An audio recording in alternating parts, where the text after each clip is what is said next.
रतनपुर गांव की चिलचिलाती दोपहर में हर तरफ सन्नाटा पसरा था। रामदीन अपने घर के बाहर नीम के पेड़ के नीचे बैठा सुस्ता रहा था कि तभी दूर से एक हड़बड़ाई हुई आवाज सुनाई दी। रामदीन, ओ रामदीन, अरे घर पर हो क्या भाई? जल्दी बाहर आओ, गजब हो गया। हाँ मक्खन भाई, यही हूँ। पर इतनी दोपहर में ऐसे हाफ क्यों रहे हो? सब खैरियत तो है? अरे भाई, अनर्थ होने वाला है। कुंवर विक्रम सिंह की छोटी बहू को प्रसव की पीड़ा उठी है। गांव में न कोई डॉक्टर है न अस्पताल। कुंवर साहब ने तुम्हारी पत्नी ममता को तुरंत हवेली बुलाया है। जल्दी करो। रामदीन तुरंत अंदर गया। उसकी पत्नी ममता रसोई में रोटियां बना रही थी। ममता, चूल्हा बंद करो। हवेली से बुलावा आया है। कुंवर साहब की बहू की तबीयत बिगड़ रही है। तुम्हें तुरंत जाना होगा। जी, मैं अभी निकलती हूँ। पर आपने सुबह से कुछ नहीं खाया है।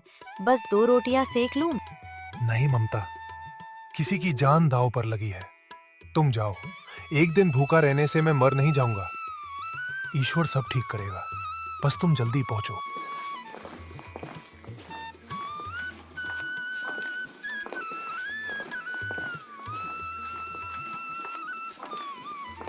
हवेली पहुंचते ही ममता का स्वागत सम्मान से नहीं बल्कि नफरत भरी नजरों से हुआ। कुंवर साहब का बेटा शक्ति सिंह वह बेचैनी से टहल रहा था। पिताजी, आपने इन अनपढ़ और गैमार लोगों को क्यों बुलाया? शहर से डॉक्टर मंगवाना चाहिए था। पता नहीं ये लोग कुछ जानती भी हैं या नहीं, कहीं लेने के देने न पड़ जाए। बेटा धैर्य रख। पुरखों के समय से ये लोग यही काम करते आए हैं। शहर बहुत दूर है, तब तक देर हो जाती। मजबूरी है हमारी। कुछ घंटों की मशक्कत के बाद कमरे का दरवाजा खुला और ममता बाहर आई। उसके चेहरे पर एक संतोषजनक मुस्कान थी। बधाई हो कुंवर साहब, आपके घर कुल दीपक आया है। माँ और बच्चा दोनों बिल्कुल स्वस्थ हैं। वाह, मैं दादा बन गया। मक्खन, पूरे गांव में सबसे महंगी मिठाई बांट दो। लेकिन ध्यान रहे, मिठाई सिर्फ ऊंची जाति के मोहल्लों में ही बंटनी चाहिए। इन नीची जाति वालों की परछाई भी मिठाई पर नहीं पड़नी चाहिए। ममता बाहर दालान में खड़ी उम्मीद कर रही थी कि आज इतने बड़े मौके पर शायद उसे कुछ अच्छा इनाम मिलेगा जिससे उसके घर की तंगी दूर हो सके। तभी कुंवर साहब बाहर आए। उन्हें देखकर ममता ने हाथ जोड़े। कुंवर साहब ने अपनी पत्नी से कहा, इसे थोड़ा अनाज दे दो।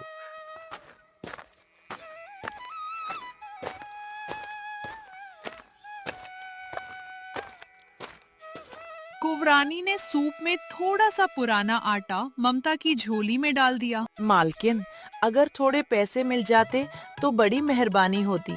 घर की छप्पर टूट रही है। देख रहे हैं जी, इन लोगों के नखरे। एक तो हमारे घर की चौखा छूली, ऊपर से अब पैसे मांग रही है। आटा लेना है तो ले, वरना धक्के मारकर बाहर निकल।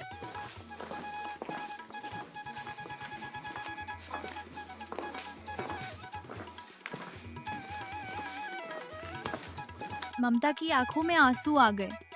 वो चुपचाप वो आटा लेकर अपने घर वापस आ जाती है। घर पहुंचकर जब उसने रामदीन को ये बात बताई तो रामदीन ने उसे ढांढस बंधाया। कोई बात नहीं ममता, हमारे नसीब में जितना था हमें उतना मिल गया। अमीर का दिल अक्सर छोटा होता है।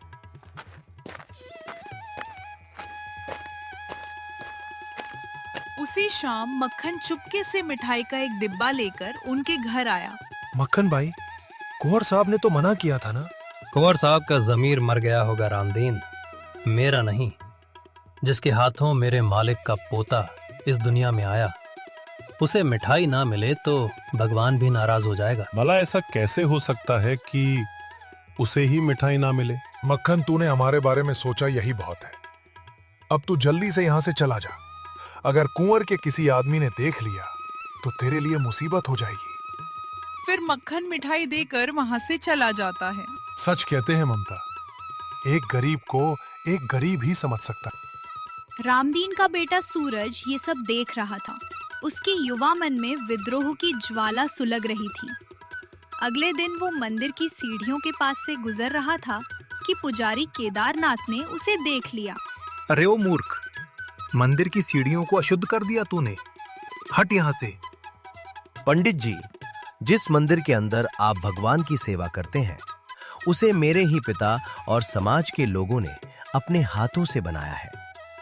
तब हम अशुद्ध नहीं थे। जिस घर में आप रहते हैं, उसकी ईंटें हमने लगाई हैं। तब हम अशुद्ध नहीं थे। पुजारी आग बबूला हो गया और उसने सूरज को डंडे से पीटना शुरू कर दिया। सूरज अपनी जान बचाकर वहां से भागा, लेकिन उसके मन में लगी चोट घाव बन गई। उसी रात मंदिर से भगवान की प्राचीन मूर्ति चोरी हो गई। पुजारी ने तुरंत कुंवर साहब के पास जाकर झूठ बोल दिया। साहब, कल उस सूरज ने मंदिर का अपमान किया था। पक्का ये उसी की करतूत है।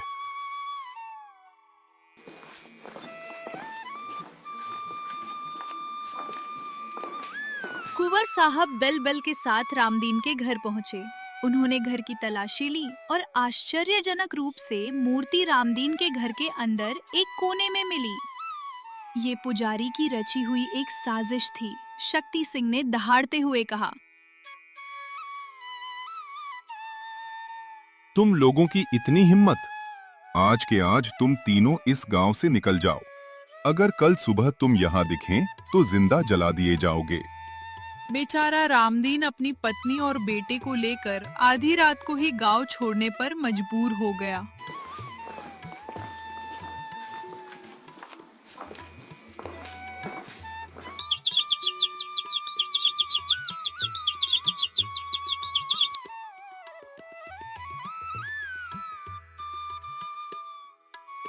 अगले दिन कुंवर साहब का पूरा परिवार और पुजारी हवेली में जमा थे।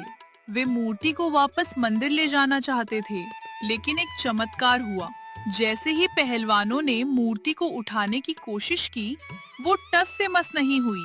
कुंवर साहब और शक्ति सिंह ने खुद जोर लगाया, पर मूर्ति पत्थर से पहाड़ बन चुकी थी।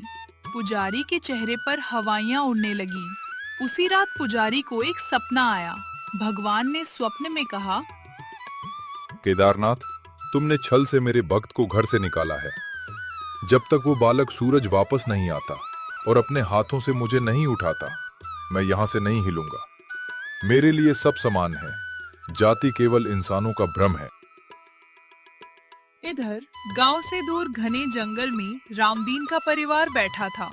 तभी उन्होंने झाड़ियों में किसी बच्चे के रोने की आवाज सुनी। सूरज दौड़कर वहां पहुंचा। वहां एक छोटा सा बच्चा अकेला पड़ा था। ममता ने जैसे ही बच्चे को देखा, वो चीख पड़ी, अरे ये तो कुंवर साहब का पोता है। दरअसल डाकुओं ने फिरौती के लिए हवेली से बच्चा चुराया था, पर पुलिस के डर से उसे जंगल में छोड़कर भाग गए थे। माँ, इन्होंने हमारे साथ इतना बुरा किया। हमें इन्हें सबक सिखाना चाहिए। नहीं बेटा, बुराई का जवाब बुराई से देना इंसानियत नहीं है। इस बच्चे की क्या गलती? चलो इसे हवेली वापस छोड़कर आते हैं।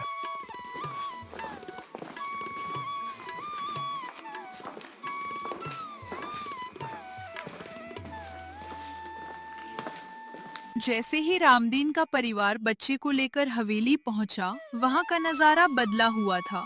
पुजारी और कुंवर साहब अपनी गलती पर पछता रहे थे। बच्चे को सही सलामत देखकर कुंवर साहब रामदीन के पैरों में गिर पड़े। हमें माफ कर दो रामदीन। हमने अपनी जाति के अहंकार में अंधे होकर ईश्वर के सबसे सच्चे बंदों को सताया। पुजारी ने सूरज का हाथ पकड़ा और उसे मंदिर ले गए। सूरज ने जैसे ही मूर्ति को छुआ, वो फूल जैसी हल्की हो गई। सूरज के हाथों से ही भगवान की स्थापना दोबारा मंदिर में हुई। उस दिन रतनपुर गांव में एक नई सुबह हुई। भेदभाव की दीवारें गिर चुकी थीं। लोगों ने समझ लिया था कि इंसान की पहचान उसकी जाति से नहीं, उसके कर्मों और उसके चरित्र से होती है। भगवान किसी मंदिर की दीवारों में नहीं, बल्कि हर उस इंसान के दिल में बसते हैं जो दूसरों के प्रति प्रेम और करुणा रखता है। शिक्षा, जाति और धर्म इंसानों द्वारा बनाए गए बंटवारे हैं। ईश्वर के दरबार में केवल मानवता और प्रेम का ही महत्व है।